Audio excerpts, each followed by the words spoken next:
നമസ്കാരം. Golden episodes in Indian history എന്ന ഈ ചാനലിലേക്ക് നിങ്ങൾക്ക് ഒരിക്കൽ കൂടി സ്വാഗതം.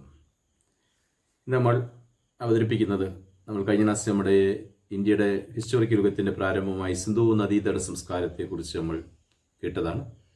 ഈ സിന്ധു നദീതട സംസ്കാരത്തിൻ്റെ കണ്ടിന്യൂഷനാണ് ഇന്ന് നമ്മൾ ഈ എപ്പിസോഡിൽ പ്രതിപാദിക്കാൻ പോകുന്നത്. നമ്മൾ കഴിഞ്ഞ ക്ലാസ്സിൽ പറഞ്ഞു നിർത്തി സിന്ധു നദീതട സംസ്കാരത്തിൻ്റെ അവശിഷ്ടങ്ങൾ കണ്ടെത്താൻ നേതൃത്വം നൽകിയ പുരാവസ്തു ഗവേഷകൻ ജോൺ മാർഷൽ. അതിലാദ്യം കണ്ടെത്തിയ സൈറ്റ് നമ്മൾ പഠിച്ചു ഹാരപ്പയ്ക്ക് ശേഷം രണ്ടാമത് നമ്മൾ പഠിച്ചു മൊഹൻജദാരോയ്ക്ക് ശേഷം പിന്നീട് നമ്മൾ ചാൻഖുദാരോയ്ക്ക് ശേഷം രൂപാർ. ഈ 4 സൈറ്റുകൾ നമ്മൾ കഴിഞ്ഞ ക്ലാസ്സിൽ പ്രതിപാദിച്ചതാണ്, കേട്ടതാണ്. അതിനുശേഷം 5ാമത് കണ്ടെത്തിയ സൈറ്റ് തൊട്ടാണ് നമ്മൾ സ്റ്റാർട്ട് ചെയ്യാൻ പോകുന്നത് ഇന്നത്തെ നമ്മുടെ ഈ എപ്പിസോഡിൽ.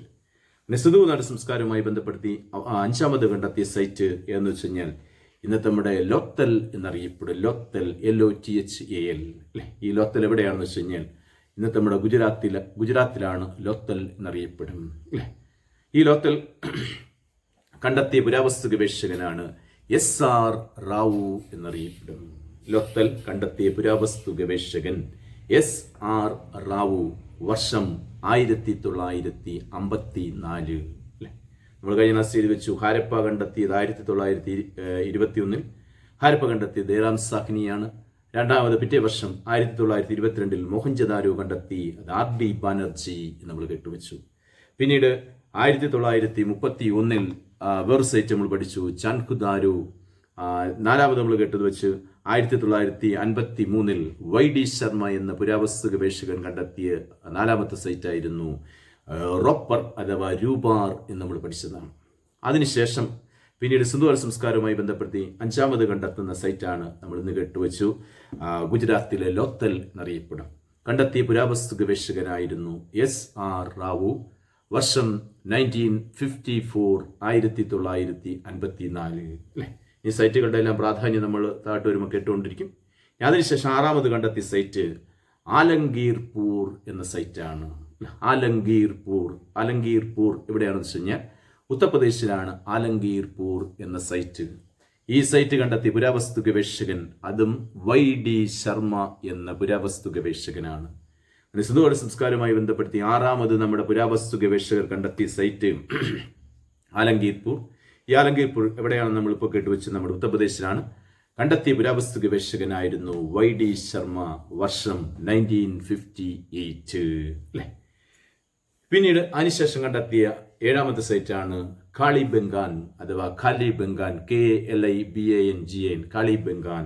സിന്ധു നദീതട സംസ്കാരവുമായി ബന്ധപ്പെടുത്തി 7ാമത് കണ്ടെത്തിയ സൈറ്റാണ് രാജസ്ഥാനിലെ കാളിബംഗാൻ എന്നറിയപ്പെടും. ഈ കാളിബംഗാൻ കണ്ടെത്തിയ പുരാവസ്തു ഗവേഷകൻ BB ലാൽ എന്ന പുരാവസ്തു ഗവേഷകനാണ്. BB ലാൽ. വർഷം 1961 എന്നറിയപ്പെടും. 1961 BB ലാൽ അല്ലേ. BB ലാലാണ് ആ സൈറ്റ് കണ്ടെത്തിയതെങ്കിലും അവിടെ കൂടുതൽ ആർക്കിയോളജിക്കൽ എക്സ്കവേഷൻ നടത്തിയത് A ഘോഷ് അല്ലെങ്കിൽ അമലാനന്ദ് ഘോഷ് എന്ന മറ്റൊരു പുരാവസ്തു ഗവേഷകനാണ്. സൈറ്റ് കണ്ടെത്തിയത് BB ലാലാണ്.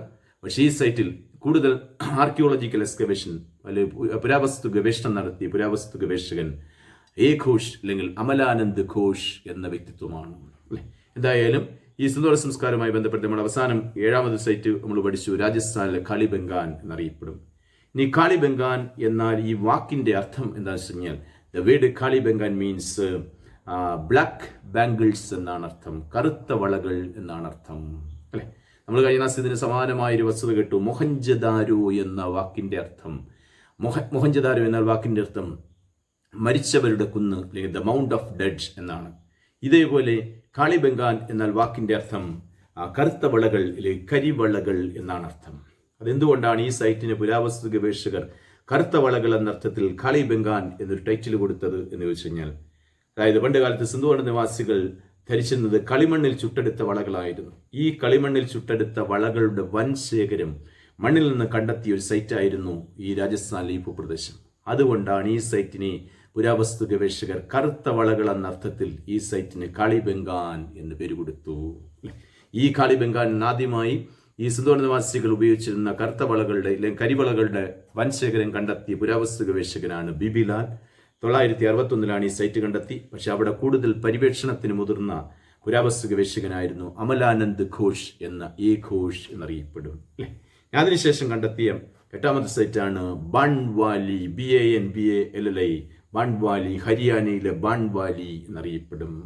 ഈ ബാൺവാലി കണ്ടെത്തിയ പുരാവസ്തു ഗവേഷകൻ RS ബിഷ്ത് എന്ന വ്യക്തിയാണ്. രവീന്ദ്ര സിംഗ് ബിഷ്ത് എന്നറിയപ്പെടും. BISHIT, രവീന്ദ്ര സിംഗ് ബിഷ്ത് എന്ന RS ബിഷ്താണ് ഈ സൈറ്റ് കണ്ടെത്തിയത്. ഏത് സൈറ്റ് നമ്മൾ കേട്ടുവെച്ചു? നമ്മുടെ അവസാന സിന്ധുവാര സംസ്കാരവുമായി ബന്ധപ്പെടുത്തി. പിന്നീട് 8ാമത് കണ്ടെത്തിയ സൈറ്റാണ് നമ്മളിപ്പം വായിച്ചു, ഹരിയാനയിലെ ബൺവാലി കണ്ടെത്തിയ പുരാവസ്തു ഗവേഷകൻ ആരെന്നാണ് നമ്മൾ കേട്ടുവെച്ചു? നമ്മുടെ ഇപ്പം RS ബിഷ്ത് അഥവാ രവീന്ദ്ര സിംഗ് ബിഷ്ത് എന്ന വ്യക്തിയാണ്. ഇത്രയും സൈറ്റുകൾ നമ്മളിപ്പോൾ വായിച്ചു. ആദ്യമേ ഹാരപ്പ, 2ാമത് മൊഹൻജദാരോ, 3ാമത് ചാൻകുദാരോ, 4ാമത് റോപ്പർ അഥവാ രൂബാർ, 5ാമത് ലോത്തൽ, 6ാമത് ആലങ്കീർപൂർ, 7ാമത് കാളിബംഗാൻ, 8ാമത് ബാൺവാലി അല്ലേ. എന്നാൽ ഈ പട്ടികയിൽ പിന്നീട് നമ്മുടെ ഇന്ന് വരെ നമുക്ക് ചരിത്രരേഖകൾ ലഭ്യമായതിൽ അവസാനം കണ്ടെത്തിയ സൈറ്റാണ് ഇനി നമ്മൾ കേൾക്കാൻ പോകുന്നത്. ധോളാവീര എന്നറിയപ്പെടും. DHOLAVIRA, ധോളാവീര.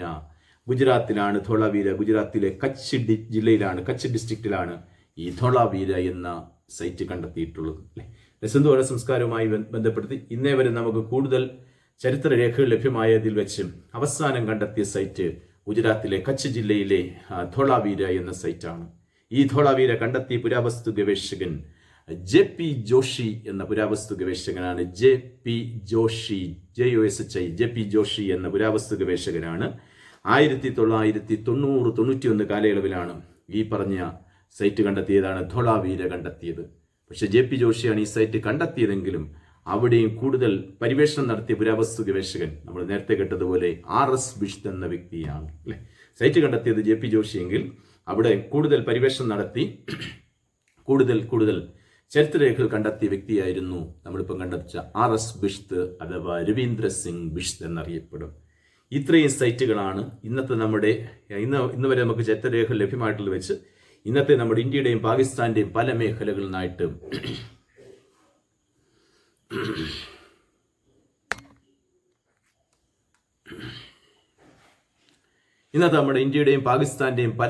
നിന്നായിട്ട് ഇത്രയും സൈറ്റുകൾ നമ്മുടെ പുരാവസ്തു ഗവേഷകർ പിന്നീട് കണ്ടെത്തി അല്ലേ. അത് പിന്നീട് ഇതുമായി ബന്ധപ്പെട്ട് ചില ചെറിയ എവിഡൻസ് ഉള്ള പല സൈറ്റുകളും പിന്നീട് കണ്ടെത്തിയിട്ടുണ്ടെങ്കിലും കൂടുതൽ പഠന വിധേയമായിട്ടുള്ള ചരിത്രരേഖകൾ ലഭ്യമായത് ഇത്രയും സൈറ്റുകളിൽ നിന്നാണ്. അങ്ങനെ വന്നപ്പോൾ ഈ സിന്ധു നദീതട സംസ്കാരത്തിന്റെ വ്യാപ്തി പറഞ്ഞു കഴിഞ്ഞാൽ വടക്ക് ജമ്മു മുതൽ തെക്ക് ഗുജറാത്തിലെ നർമ്മദ നദീതീരം വരെ, പടിഞ്ഞാറ് പാകിസ്ഥാനിലെ മക്രാൻ കോസ്റ്റിൽ തുടങ്ങി വടക്ക് കിഴക്ക് നമ്മുടെ ഉത്തർപ്രദേശിലെ മീററ്റ് വരെയുള്ള മേഖലകളിൽ ഈ സിന്ധു നദീതട സംസ്കാരം വ്യാപിച്ചു കിടന്നിരുന്നു എന്നാണ് പൊതുവെയുള്ള ഹിസ്റ്റോറിക്കൽ എവിഡൻസ് ലഭ്യമായതിൽ പറയപ്പെടാവുന്നത് അല്ലേ. വടക്ക് ജമ്മു മുതൽ തെക്ക് ഗുജറാത്തിലെ നർമ്മദ നദീതീരം വരെയും, പടിഞ്ഞാറ് പാകിസ്ഥാനിലെ ബലൂചിസ്ഥാനിലെ മക്രാൻ കോസ്റ്റിൽ തുടങ്ങി വടക്ക് കിഴക്ക് ഉത്തർപ്രദേശിലെ മീററ്റ് വരെയുള്ള മേഖലകളിൽ ഈ സംസ്കാരത്തിന് വ്യാപ്തി ഉണ്ടായിരുന്നു എന്നാണ് വിലയിരുത്തപ്പെടുന്നത് അല്ലേ. ഇനി ഇങ്ങനെയുള്ള ഇത്രയും സൈറ്റുകളെ കുറിച്ച് നമ്മൾ വായിച്ചു. ഇനി ഈ സിന്ധുവാര സംസ്കാരവുമായി ബന്ധപ്പെട്ട് അതിന്റെ പ്രത്യേകതകളിലേക്ക് കടന്നുപോയാൽ ഈ സിന്ധുവാര സംസ്കാരത്തിന്റെ ഏറ്റവും എടുത്തു പറയത്തക്ക 2 സവിശേഷതകളാണ് നമ്മളൊക്കെ കേട്ടുള്ള. ഒന്ന് ഗ്രേറ്റ് ബാത്ത് സംവിധാനവും മറ്റൊന്ന് ഗ്രേറ്റ് ഗ്രാനറി സംവിധാനവും. മഹത്തായ സ്നാനഘട്ട സംവിധാനവും മറ്റൊന്നാണ് മഹത്തായ ധാന്യപ്പുരയും എന്നറിയപ്പെടും. ഇനി നമ്മൾ ഈ സിന്ധുവാര സംസ്കാരവുമായി ബന്ധപ്പെടുത്തിയുള്ള അതിന്റെ കൂടുതൽ ചരിത്രരേഖകളിലേക്ക് നമ്മൾ കടക്കാൻ പോവുകയാണ് ചെയ്യുന്നത്. ഇതിൽ ഈ സിന്ധുവാര സംസ്കാരത്തിന്റെ ഏറ്റവും എടുത്തു പറയത്തക്ക സവിശേഷതയായ ഗ്രേറ്റ് ബാത്ത് സംവിധാനം അല്ലെങ്കിൽ മഹത്തായ സ്നാനഘട്ട സംവിധാനം നിലനിന്നിരുന്ന ഇൻഡസ് സൈറ്റ് ഏതെന്ന് വെച്ച് കഴിഞ്ഞാൽ മൊഹൻജദാരോ എന്ന മേഖലയിലാണ് അല്ലെ. മഹത്തായ സ്നാനഘട്ട സംവിധാനം അഥവാ ഗ്രേറ്റ് ബാത്ത് സംവിധാനം. ഈ ഗ്രേറ്റ് ബാത്ത് സംവിധാനം എന്ത് എന്ന് ചോദിച്ചു കഴിഞ്ഞാൽ നമ്മുടെ സിന്ധു നദീതട നിവാസികളുടെ ഏതോ ഒരു മതാചാരത്തിന് വേണ്ടി ഉണ്ടാക്കിയ ഒരു സങ്കല്പമായിരുന്നു. മതാചാരത്തിന് വേണ്ടി ഉണ്ടാക്കിയ ഒരു ചരിത്ര സംഭവമായിട്ടാണ് ഇതിനെ ഗവേഷകർ കണ്ടെത്തിയത്. ഇത് മതാചാരത്തിന്റെ ഭാഗമാണെന്ന് കണ്ടെത്താനുള്ള കാരണം എന്താണെന്ന് വെച്ച് കഴിഞ്ഞാൽ ഈ ഗ്രേറ്റ് ബാത്ത് സംവിധാനത്തിന്റെ ഘടന പരിശോധിച്ചു കഴിഞ്ഞാൽ നമ്മൾ ചിലപ്പോൾ നമ്മുടെ വലിയ വലിയ ക്ഷേത്രങ്ങളിൽ കാണപ്പെടുന്ന ചില ക്ഷേത്ര ചിറകളുടെ നിർമ്മാണ രൂപത്തിലാണ് ഈ ഗ്രേറ്റ് ബാത്ത് സംവിധാനം ഒരുക്കി വെച്ചിരുന്നത്. ഇതിൽ 4 ഭാഗത്തുനിന്നും സ്റ്റെപ്പുകളും ചുറ്റുപാടും വരാന്തകളും ഉണ്ടായിരുന്നു എന്നും വിലയിരുത്തപ്പെടാറുണ്ട്. ഇതേപോലെ തന്നെ ഇതൊരു മതാചാരത്തിന്റെ ഭാഗമായിരുന്നു എന്നുള്ള തിരിച്ചറിവ് എങ്ങനെയാണ് പുരാവസ്തു ഗവേഷകർക്ക് പൂർണ്ണമായും ബോധ്യപ്പെട്ടതെന്ന് വെച്ച് കഴിഞ്ഞാൽ ഈ ഗ്രേറ്റ് ബാത്ത് സംവിധാനത്തിൽ പ്രായഭേദമന്യേ എല്ലാ വിഭാഗം ജനങ്ങൾക്കും മുങ്ങിക്കുളിക്കുവാനുള്ള സംവിധാനം ഒരുക്കി വെച്ചിരുന്നു. ഇതിൽ പ്രായാധിക്യം ബാധിച്ചിട്ടുള്ളവർക്ക്, വൃദ്ധരായിട്ടുള്ള ആൾക്കാർക്ക് ഈ സംവിധാനത്തിൽ കുളിക്കുവാൻ, തണുത്ത വെള്ളത്തിൽ കുളിക്കുവാൻ പ്രായോഗിക ബുദ്ധിമുട്ടുണ്ടെങ്കിൽ അവർക്ക് ചൂടുവെള്ളത്തിൽ കുളിക്കുവാനുള്ള സംവിധാനം വരെ, ഹമാം ബാത്ത് സിസ്റ്റം വരെ ഈ സംവിധാനത്തിൽ ഒരുക്കി വെച്ചിരുന്നു. ഇതിൽ നിന്നാണ് സിന്ധുവാസികൾ ഏതൊരു മതാചാരത്തിന്റെ ഭാഗമായിട്ടായിരുന്നു ഈ ഗ്രേറ്റ് ബാത്ത് സംവിധാനം എന്നാണ് വിലയിരുത്തപ്പെടുന്നത്. ഈ ഗ്രേറ്റ് ബാത്ത് സംവിധാനത്തിന്റെ എവിഡൻസ് കണ്ടെത്തി ഇതിന്റെ സൈറ്റ് ഏതെന്ന് വെച്ച് കഴിഞ്ഞാൽ നമ്മൾ നേരത്തെ കേട്ട മൊഹൻജദാരോയാണ് അല്ലേ. നമുക്കൊരു ഉദാഹരണം കൂടെ പറഞ്ഞു നിർത്തിയാൽ നിങ്ങൾക്ക് പെട്ടെന്ന് മനസ്സിലാകുന്നിരിക്കും. അതായത് നമ്മുടെയൊക്കെ കേരളത്തിലൊക്കെ നമ്മൾ കർക്കിടക മാസം വരുമ്പോൾ നമ്മുടെ മരിച്ചുപോയ പൂർവികരെ അനുസ്മരിപ്പിക്കാൻ വേണ്ടി നമ്മുടെ നദീതീരങ്ങളിലും സമുദ്രതീരങ്ങളിലൊക്കെ ബലിതർപ്പണ പുരകൾ ഒരുക്കുന്നത് നമ്മൾ നേരിൽ കണ്ടിട്ടുള്ളവരും അറിയാവുന്നവരൊക്കെ കാണും. ഇതേപോലെയാണ് സിന്ധു നദീതട നിവാസികളുടെ ഏതോ ഒരു മതാചാരത്തിന് വേണ്ടി ഉണ്ടാക്കിയ ഒരു സങ്കല്പമായിരുന്നു ഗ്രേറ്റ് ബാത്ത് സംവിധാനം. അതിൻ്റെ തെളിവ് ലഭിച്ച ഇതിൻ്റെ സൈറ്റ് ഏതാണെന്ന് വെച്ച് കഴിഞ്ഞാൽ നമ്മൾ ഈ കേട്ടുവെച്ച മൊഹൻജദാരോ ആണ് അല്ലേ. അങ്ങനെ ഗ്രേറ്റ് ബാത്ത് സംവിധാനം കണ്ടെത്തി ഇതിൻ്റെ സൈറ്റ് ഏതെന്ന് വെച്ച് കഴിഞ്ഞാൽ മൊഹൻജദാരോ അല്ലേ. ഈ മൊഹൻജദാരോയുടെ മറ്റു പ്രത്യേകത എന്ന് വെച്ച് കഴിഞ്ഞാൽ സിന്ധു നദീതട കാലയളവിലെ ആസൂത്രിത നഗരം എന്നാണ് ഇതിനെ വിശേഷിപ്പിക്കപ്പെടുന്നത്, മൊഹൻജദാരോ അല്ലെ. സിന്ധു നദീതട കാലയളവിലെ ആസൂത്രിത നഗരം അല്ലെ, planned city in the Indus time എന്നാണ് ഇതിനെ വിശേഷിപ്പിക്കപ്പെടുന്നത് വെച്ച് കഴിഞ്ഞാൽ മൊഹൻജദാരോ. ഇനി എന്തുകൊണ്ടാണ് സിന്ധു നദീതട കാലയളവിലെ ആസൂത്രിത നഗരം എന്നൊരു വിളിപ്പേര് മൊഹൻജദാരോയ്ക്ക് ഉണ്ടായത് എന്ന് ചോദിച്ചു കഴിഞ്ഞാൽ, ഈ മൊഹൻജദാരോ എന്ന പട്ടണത്തിന്റെ നിർമ്മാണ ഘടന പരിശോധിച്ചു കഴിഞ്ഞാൽ റോഡുകൾക്ക് അഭിമുഖമായിട്ടാണ് ഇതിന്റെ മിക്ക കെട്ടിടങ്ങൾ നിർമ്മിച്ചിരുന്നത്. അതേപോലെ തന്നെ ബേൺഡ് ബ്രിക്സ് ഉപയോഗിച്ചാണ്, ചുടുകല്ലുകൾ, ഇഷ്ടികകൾ ഉപയോഗിച്ചുകൊണ്ടാണ് മിക്ക നിർമ്മാണ പ്രവർത്തനങ്ങളും നടത്തിയിരുന്നത്. അതേപോലെ റോഡിന് അഭിമുഖമായിട്ട് വാതിലുകളും ജനലുകളും എല്ലാം ക്രമീകരിച്ചിരുന്നുവൊക്കെ രേഖപ്പെടുത്തിയിട്ടുണ്ട്. അതിന്റെ ഭാഗമായിട്ട് ഒരു പ്രീ പ്ലാനിങ്ങിന്റെ ഭാഗമായിട്ടാണ്, ആസൂത്രിത വൈദഗ്ധ്യത്തിന്റെ ഭാഗമായിട്ടാണ് ഈ മൊഹൻജദാരോ എന്ന നഗരം പണികഴിപ്പിച്ചത്. അതുകൊണ്ട് സിന്ധു നദീതട കാലയളവിലെ ആസൂത്രിത നഗരം എന്നൊരു ടൈറ്റിലും ഈ മൊഹൻജദാരോയ്ക്ക് ലഭിച്ചു അല്ലെ. മൊഹൻജദാരോയുടെ രണ്ട് പ്രത്യേകത നമ്മൾ വായിച്ചു. ഒന്ന്, ഗ്രേറ്റ് ബാത്ത് സംവിധാനം അല്ലെങ്കിൽ മഹത്തായ സ്നാനഘട്ട സംവിധാനം നിലനിന്നിരുന്ന ഇൻഡസ് സൈറ്റ് മൊഹൻജദാരോ. ഇപ്പോൾ രണ്ടാമത് നമ്മൾ കേട്ടുവെച്ചു സിന്ധു നദീതട കാലയളവിലെ ആസൂത്രിത നഗരം അല്ലെങ്കിൽ planned city in the Indus civilisation എന്ന് മൊഹൻജദാരോയെ വിളിച്ചു. ഇനി മൂന്നാമത്തെ ഒരു വിശേഷണമാണ് സിന്ധു നദി കഴിഞ്ഞാൽ, അതായത് നൃത്തം ചെയ്യുന്ന പെൺകുട്ടിയുടെ വെങ്കല പ്രതിമ കണ്ടെത്തിയ സിന്ധു നദീതട മേഖലയും മൊഹൻജദാരോയാണ്. നൃത്തം ചെയ്യുന്ന പെൺകുട്ടിയുടെ വെങ്കല പ്രതിമ കണ്ടെത്തിയ ഇൻഡസ് സൈറ്റ് മൊഹൻജദാരോ.